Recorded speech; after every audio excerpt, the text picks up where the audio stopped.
Hi everyone. લાસ્ટમાં આપણે બેટા સંખ્યાત્મક ગુણધર્મ સુધી જોયું હતું. તો મંદ દ્રાવણના સંખ્યાત્મક ગુણધર્મ ખાલી આપણે રિવિઝન કરીએ છીએ કે સંખ્યાત્મક ગુણધર્મ તરીકે કોને ઓળખવામાં આવે. તો જો એવો ભૌતિક ગુણધર્મો કે જે દ્રાવણમાં આપેલા કદમાં હાજર શેના પર આધાર રાખે, ફક્ત દ્રાવ્ય કણની સંખ્યા પર આધાર રાખે, પરંતુ દ્રાવ્યના મોલન્સ પર આધારિત હોય છે, અથવા તો શેના પર આધાર રાખે, દ્રાવ્યના મોલન્સ પર આધારિત હોય, પરંતુ દ્રાવ્ય કણના સ્વભાવ કેવો છે એમના પર આધાર ન રાખે તો એને સંખ્યાત્મક ગુણધર્મ કહેવાય. 4 પ્રકારના સંખ્યાત્મક ગુણધર્મો આપણને જોવા મળે. એક તો દ્રાવકના બાષ્પ દબાણમાં થતો સાપેક્ષ ઘટાડો, અભિસરણ દબાણ, ઉત્કલન બિંદુમાં થતો વધારો અને ઠારણ બિંદુમાં થતો ઘટાડો. તો આ ચારેય ગુણધર્મો વિશેનો સ્ટેપ બાય સ્ટેપ એક ગુણધર્મ કરીને આપણે એમનો અભ્યાસ કરીએ. તો પ્રથમ જોઈએ છીએ પહેલું, દ્રાવણના બાષ્પ દબાણમાં થતો સાપેક્ષ ઘટાડો. જુદા જુદા પદાર્થના સમતુલ્ય દ્રાવણ માટે સંખ્યાત્મક ગુણધર્મનું મૂલ્ય હંમેશા કેવું હોય છે? સમાન હોય છે. એટલે દ્રાવણ જુદા જુદા હોય. કેવા? જો એક તો અબાષ્પશીલ હોય અથવા વિદ્યુત વિભાજ્ય હોય, પરંતુ એનું જે કંઈ સંખ્યાત્મક ગુણધર્મનું મૂલ્ય જોવા મળે, મૂલ્ય કેવું હોય? સમાન જોવા મળે છે. પહેલું આપણે જોઈએ છીએ બાષ્પ દબાણમાં થતો સાપેક્ષ ઘટાડો. બાષ્પ દબાણમાં ઘટાડો થાય. તો બાષ્પ દબાણમાં ઘટાડો ક્યારે થાય? તો જો લાઈક પહેલાં તમે એક શુદ્ધ સબસ્ટન્સ લ્યો છો, ધારો કે પાણી લીધેલું છે, પાણી દ્રાવક તરીકે લીધેલું છે, બંધ પાત્ર છે એટલે સ્વાભાવિક છે એને વેપર્સ બનશે. પરંતુ હવે શું થાય? આ એક આપણે દ્રાવક લીધું હતું, સોલ્વન્ટ લીધેલું છે, સોલ્વન્ટ તરીકે H2O લીધેલું છે, બરાબર. એમાં તમે બીજો કોઈ બેટા પદાર્થ ઉમેરો બહારથી, એટલે એમની જે કાંઈ વેપર્સ બનવી જોઈએ એ વેપર્સ બનવામાં સમય લાગે છે. સમય લાગે એના લીધે શું થાય? એનું જે કંઈ બાષ્પ દબાણ છે એ બાષ્પ દબાણ અહીંયા વેપર્સ ઓછી બને, એટલે બાષ્પ દબાણમાં શું થાય છે? ઘટાડો થાય છે. ટૂંકમાં પદાર્થ લઈ એમાં સોલ્યુટ તમે ઉમેરો, એ સોલ્યુટ, આ બહારથી સોલ્યુટ ધારો કે કોઈ ઘન પદાર્થ ઉમેરેલો છે, પાણી છે તો પ્રવાહી છે, બહારથી તમે કોઈ ઘન પદાર્થ ઉમેરો એટલે શું થાય? બાષ્પ બનવામાં સમય લાગે, એટલે બાષ્પ દબાણમાં શું થાય છે બેટા? ઘટાડો થાય. ઘન પદાર્થ છે એ અબાષ્પશીલ દ્રાવ્ય પદાર્થ કહેવાય, તો એમના લીધે શું થાય? બાષ્પ દબાણ છે એ ઓછું થઈ જાય છે. જો એમની અંદર જ્યારે અબાષ્પશીલ દ્રાવ્ય લેવામાં આવે, કેવું દ્રાવ્ય લેવાનું છે બેટા? અબાષ્પશીલ દ્રાવ્ય એટલે કેવું દ્રાવ્ય? કે જેમાંથી આપણને વેપર્સ મળતી ન હોય તો એને શું કહેવાય? અબાષ્પશીલ દ્રાવ્ય. અબાષ્પશીલ દ્રાવ્ય ને શુદ્ધ દ્રાવકમાં દ્રાવ્ય કરવામાં આવે. શુદ્ધ દ્રાવક તરીકે અહીંયા શું લીધું છે આપણે? પાણી. અબાષ્પશીલ દ્રાવ્ય તરીકે ઘન પદાર્થ લેવામાં આવે. હવે એમના દ્રાવ્ય કરવામાં આવે તો દ્રાવકનું બાષ્પ દબાણ ઘટે છે. દ્રાવણનું બાષ્પ દબાણ એટલે કે દ્રાવણનું જે કાંઈ બાષ્પ દબાણ જોવા મળે એ હંમેશા શુદ્ધ દ્રાવક કરતાં ઓછું હોય છે. આ પોઈન્ટ MCQ માટે યાદ રાખવાનો છે. શું? દ્રાવણનું બાષ્પ દબાણ હંમેશા શુદ્ધ દ્રાવક કરતાં ઓછું હોય છે. કેમ? સમજ પડી? કેમ? એ તમને કારણ પણ આપ્યું કે પ્રાણી છે એ શુદ્ધ દ્રાવક છે, એમાં અબાષ્પશીલ દ્રાવ્ય તરીકે ઘન ઉમેરો એટલે શું થાય? બાષ્પ દબાણ ઘટી જાય. એટલે આનું જે કાંઈ શુદ્ધ દ્રાવકનું જે કાંઈ બાષ્પ દબાણ હોય એના કરતાં દ્રાવણ બને ત્યારે બાષ્પ દબાણમાં શું થાય છે? ઘટાડો થાય છે. કેમ ઘટાડો થાય છે? કારણ કે જો દ્રાવકના અણુની બાષ્પમાં રૂપાંતર પામવાની વૃત્તિમાં ઘટાડો થાય. જે શરૂઆતમાં જ આપણે જોયું કે ઘન પદાર્થ ઉમેરીએ એટલે બાષ્પ જે બનવી જોઈએ એ બને નહીં, એના પ્રમાણમાં શું થઈ જાય છે? ઘટાડો થાય છે. આમ દ્રાવકના અણુઓની સંખ્યા પ્રતિ એકમ સપાટી પર કેવી જોવા મળે છે? ઓછી જોવા મળે. જો ચોક્કસ તાપમાને P0 એ શુદ્ધ દ્રાવકનું બાષ્પ દબાણ હોય અને P ટોટલ એ દ્રાવણનું બાષ્પ દબાણ હોય. આ P ટોટલ એ દ્રાવણનું બાષ્પ દબાણ હોય તો રાઉલ્ટના નિયમ મુજબ બાષ્પ દબાણમાં થતો ઘટાડો શું જોવા મળે? P0 minus P total. કેમ? P0 એટલે શુદ્ધ દ્રાવકનું, એનું બાષ્પ દબાણ તો વધારે હોય, એમાંથી આમાં ઘટાડો થાય છે એટલે માઇનસ P ટોટલ. આમ બાષ્પ દબાણમાં થતો સાપેક્ષ ઘટાડો રાઉલ્ટના નિયમ અનુસાર સૂત્ર લગાવીએ તો શું થાય? PA0 minus P total upon PA0 is equal two NB upon NA plus NB. પરંતુ જો દ્રાવણ ખૂબ જ મંદ હોય તો શું થાય? NB લેસ ધેન NA થાય. એટલે એનએનું મૂલ્ય અહીંયા એનબી કરતાં ખૂબ જ વધારે હોય છે. તો એમના માટે શું મળે આપણને સૂત્ર? તેથી P A naught minus P total upon P A naught is equal to n B upon એને, અથવા આની જગ્યાએ શું લખી શકીએ છીએ? આગળ આપણે રાઉટના નિયમમાં જોઈ ગયા છીએ. ડેલ્ટા પી પ્રપોઝનલ ટુ એનબી અપોન એને પણ લખી શકાય. અથવા તો આમનું એક સૂત્ર આવું પણ બની શકે, એનબી અને એનએની તમે કિંમત મૂકી દો તો કિંમત મૂકતા આવું મળશે, P A naught minus P total upon P A naught is equal to mole બરાબર આપણને ખ્યાલ છે weight upon molecular mass. N is equal to શું થશે? Weight upon molecular mass. તો ઇઝ ઇક્વલ ટુ એન બીની જગ્યાએ શું મળશે? અહીંયા W B upon M B into N એ નીચે છે તો એના આધારે ડબલ્યુ એ અપોન એમ એ. તો આ સૂત્ર પણ આપણને પ્રાપ્ત થાય. એટલે એક્ઝામની અંદર ક્યારેક આ સૂત્ર પણ આપ્યું હોય, P A naught minus P T upon P A naught is equal to W B upon M B into M A upon W A. તો એ બંને સૂત્ર બેટા રાઈટ છે. એટલે એ પ્રમાણે બાષ્પ દબાણમાં થતો સાપેક્ષ ઘટાડાનું સૂત્ર આપણને આ પ્રાપ્ત થાય છે. તો એ દિમાગની અંદર રાખવાનું છે. આમ છેલ્લે કહી શકાય કે બેટા બાષ્પ દબાણમાં થતો સાપેક્ષ ઘટાડો દ્રાવણમાં ઓગાળેલા દ્રાવ્યકણની સંખ્યા કેટલી છે એમના પર આધાર રાખે. સંખ્યા પર આધાર રાખે એટલે કયો ગુણધર્મ હોય? You know that this is a colligative properties. કયો ગુણધર્મ છે બેટા? સંખ્યાત્મક ગુણધર્મ. સમજ પડી દરેકને? Everyone understand? Yes or no? Okay, next જોઈએ છીએ બેટા ઉત્કલન. બીજો સંખ્યાત્મક ગુણધર્મ જોઈએ છીએ ઉત્કલન બિંદુમાં થતું ઉન્નયન. That symbol is delta T B. So it is called ઉત્કલન બિંદુમાં થતું ઉન્નયન. Elevation in boiling point. ચાલ પહેલાં આપણે યાદ કરીએ છીએ કે વોટ ઇઝ ઉત્કલન બિંદુ? Boiling point. You know that. ઉત્કલન બિંદુ કોને કહેવામાં આવે? તો જો જે તાપમાને પ્રવાહીનું બાષ્પ દબાણ એ કોના જેટલું થાય? વાતાવરણના દબાણ જેટલું થાય. તે તાપમાનને શું કહેવામાં આવે છે? પ્રવાહીનું ઉત્કલન બિંદુ તરીકે ઓળખવામાં આવે. એટલે કે એવું તાપમાન કે પ્રવાહીનું બાષ્પ દબાણ એ કેટલા કોના જેટલું થાય?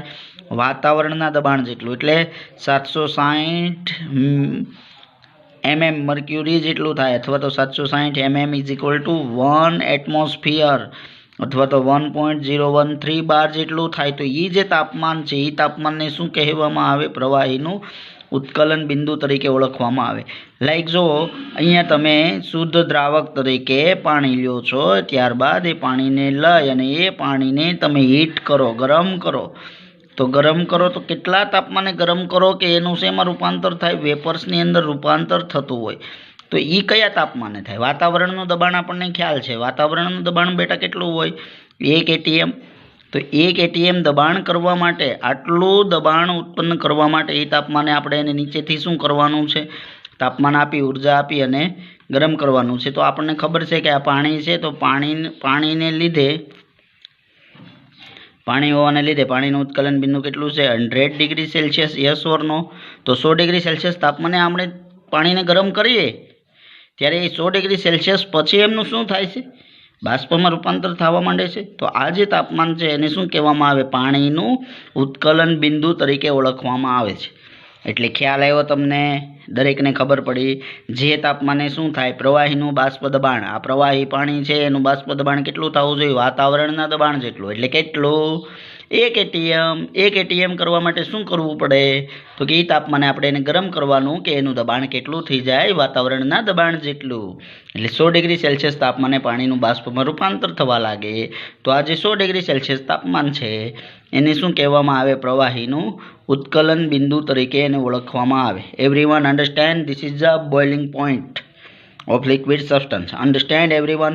ટૂંકમાં ઇન શોર્ટ, જે ટેમ્પરેચરે પ્રવાહીનું બાષ્પ દબાણ છે એ કોના જેટલું થાય?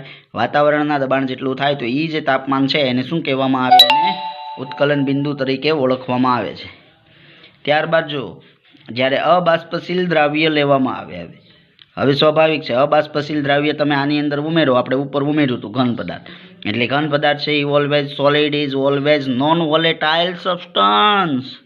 અબાષ્પશીલ દ્રાવ્ય છે જ્યારે આ અબાષ્પશીલ દ્રાવ્યને શુદ્ધ દ્રાવકમાં દ્રાવ્ય કરવામાં આવે ત્યારે શું થાય તો કે બાષ્પ દબાણ છે એ ઘટે છે, એટલે ઉત્કલન બિંદુ વધે છે. ઉત્કલન બિંદુ વધે એટલે આમાં તમે બીજો કોઈ બહારથી અબાષ્પશીલ સોલિડ પદાર્થ ઉમેરો, સોલિડ ઘન પદાર્થ છે એ ઉમેરો કે જે અબાષ્પશીલ, જેની બાષ્પ મળતી નથી એવો પદાર્થ ઉમેરો એટલે બાષ્પ દબાણ છે એ ઘટે.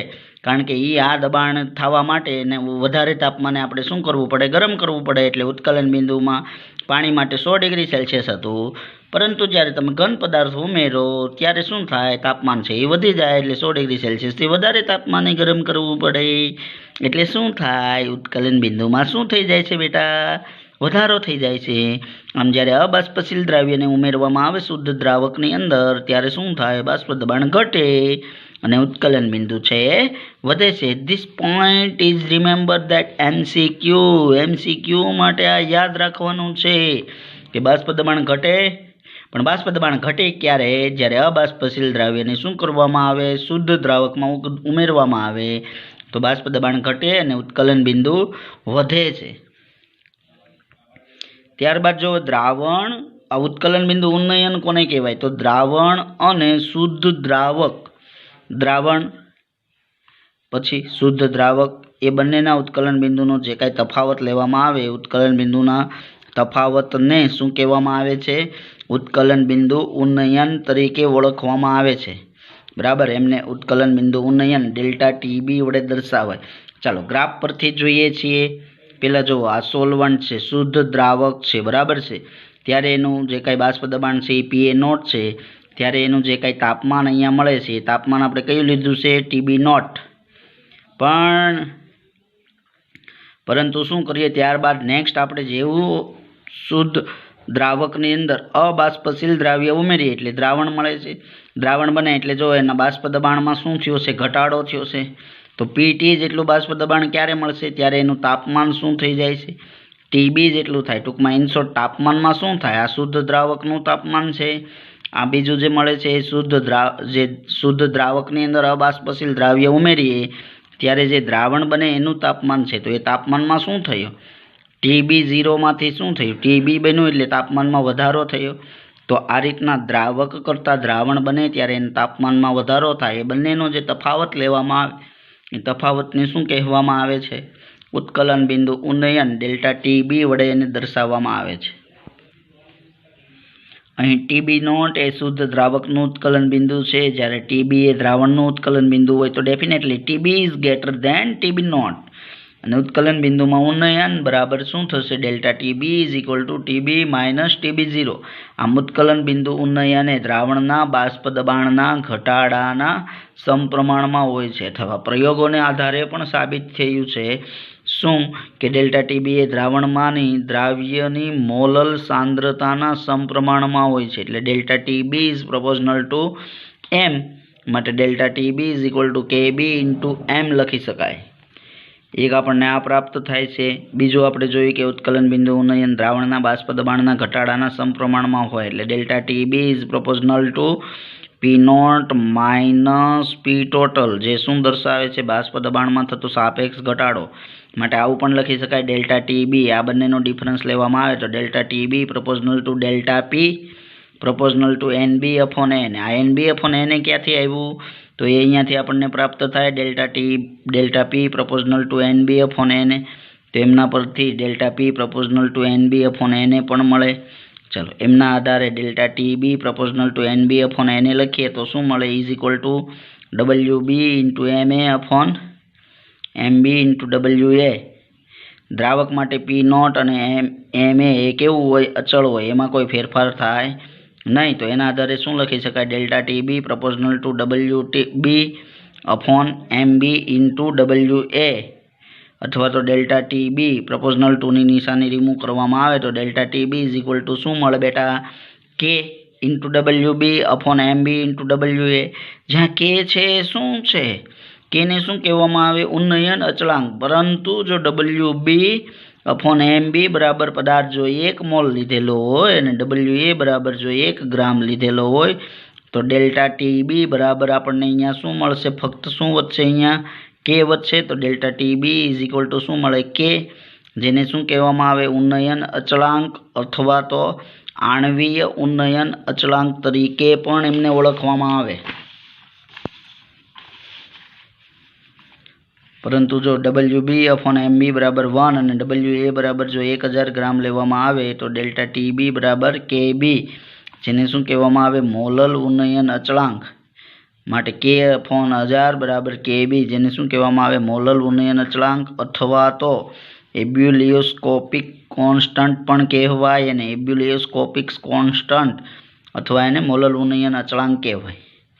માટે ડેલ્ટા TB બરાબર, કિંમત મૂકવામાં આવે તો ડેલ્ટા TB બરાબર 1000 × KB × WB/MB × WA. માટે ડેલ્ટા TB બરાબર WB/MB × 1000/WA × KB. આમ ડેલ્ટા TB આખું છે એમને શું કહેવામાં આવે છે? મોલાલિટી. સો ડેલ્ટા TB = મોલાલિટી × KB. સો ડેલ્ટા TB પ્રપોઝનલ ટુ મોલાલિટી. આમ ઉત્કલન બિંદુનું ઉન્નયન એ કયો ગુણધર્મ દર્શાવે છે? સંખ્યાત્મક ગુણધર્મ એ દર્શાવે છે. નેક્સ્ટ બેટા, બીજું સૂત્ર પણ આપેલું છે, જેની સાબિતીની આપણે જરૂર નથી, પરંતુ એનું સૂત્ર છે એ દિમાગમાં રાખવાનું છે. KB એ માત્ર શેના પર આધાર રાખે? દ્રાવકના સ્વભાવ પર આધાર રાખે. એટલે જો ઉત્કલન બિંદુ ઉન્નયનને આધારે KB શોધવું હોય તો KB = શું થશે? RTB02/1000 × LV = શું લખી શકાય? MRTB02/1000 × ડેલ્ટા H વેપરાઇઝેશન, જ્યાં TB0 શું છે? દ્રાવકનું ઉત્કલન બિંદુ. M શું છે? દ્રાવકનો અણુભાર. ડેલ્ટા H વેપરાઇઝેશન શું દર્શાવે છે? દ્રાવકની પ્રતિ મોલ બાષ્પયન એન્થાલ્પી દર્શાવે. અને LV શું દર્શાવે છે બેટા? પ્રતિ ગ્રામ દ્રાવકનું બાષ્પાયન ગુપ્ત ઉષ્મા. આ જે સૂત્ર છે MCQ માટે યાદ રાખવાનું છે, એની કોઈ સાબિતીની જરૂરિયાત નથી. ચાલો, આ ઉપરાંત જોઈએ છીએ સામાન્ય દ્રાવક માટે મોલલ ઉન્નયન અચળાંક આપેલા છે, ટ્રાય કરવાની છે. આ જે કોષ્ટક છે MCQની અંદર પણ પૂછાઈ શકે છે, જેની અંદર પાણી અને બેન્ઝીન એમના માટેના જે કાંઈ મૂલ્યો છે એ ખાસ દિમાગની અંદર રાખવા, કારણ કે વારંવાર આપણે સમ કરીશું તો એમની અંદર પણ યુઝ કરીશું. ચાલો, પાણી. તો પાણીનું ઉત્કલન બિંદુ કેટલું જોવા મળે? 100 ડિગ્રી સેલ્સિયસ. બટ મોલલ ઉન્નયન અચળાંક એમનું મૂલ્ય શું જોવા મળે? 0.52. એસિટોન માટે ડિગ્રી સેલ્સિયસ 56 ડિગ્રી સેલ્સિયસ. મોલલ ઉન્નયન અચળાંક 1.70. ક્લોરોફોર્મ માટે 61.2 ડિગ્રી સેલ્સિયસ. મોલલ ઉન્નયન અચળાંક 3.63. કાર્બન ટેટ્રા ક્લોરાઇડ માટે 76.8 ડિગ્રી સેલ્સિયસ. બટ મોલલ ઉન્નયન અચળાંક 5.03. બેન્ઝીન માટે 80 ડિગ્રી સેલ્સિયસ. બટ મોલલ ઉન્નયન અચળાંક 2.53. ઇથાઇલ આલ્કોહોલ માટે 78.4. અને મોલલ ઉન્નયન અચળાંક શું જોવા મળે? 1.20 ડિગ્રી. તો આ રીતના આપણને બીજો સંખ્યાત્મક ગુણધર્મ ઉત્કલન બિંદુ ઉન્નયન ડેલ્ટા TB જોવા મળે. એ ડેલ્ટા TBની ફોર્મ્યુલા શું જોવા મળે? તો કે ફોર્મ્યુલા જોવા મળે બેટા, delta TB = 1000 × KB × WB/MB × WA. તો આ રીતે આપણે ડેલ્ટા TB ફાઇન્ડ કરી શકીએ છીએ, જે ઉત્કલન બિંદુ ઉન્નયન દર્શાવે છે. ઉત્કલન બિંદુ ઉન્નયન હંમેશાને માટે યાદ રાખવાનું છે. આ ગ્રાફની પરથી ખબર પડી જાય કે ઉત્કલન બિંદુ ઉન્નયનની અંદર શું થાય? દ્રાવણના ઉત્કલન બિંદુ કરતાં દ્રાવકના ઉત્કલન બિંદુમાં શું થાય છે? હંમેશાને માટે ઘટાડો થાય છે, જેને શું કહેવામાં આવે છે? ઉત્કલન બિંદુ ઉન્નયન તરીકે ઓળખવામાં આવે. જો દ્રાવણ અને શુદ્ધ દ્રાવકના ઉત્કલન બિંદુનું જે કાંઈ તફાવત મળે એ તફાવતને ઉત્કલન બિંદુ ઉન્નયન તરીકે ઓળખવામાં આવે છે. તો આ બીજો સંખ્યાત્મક ગુણધર્મ.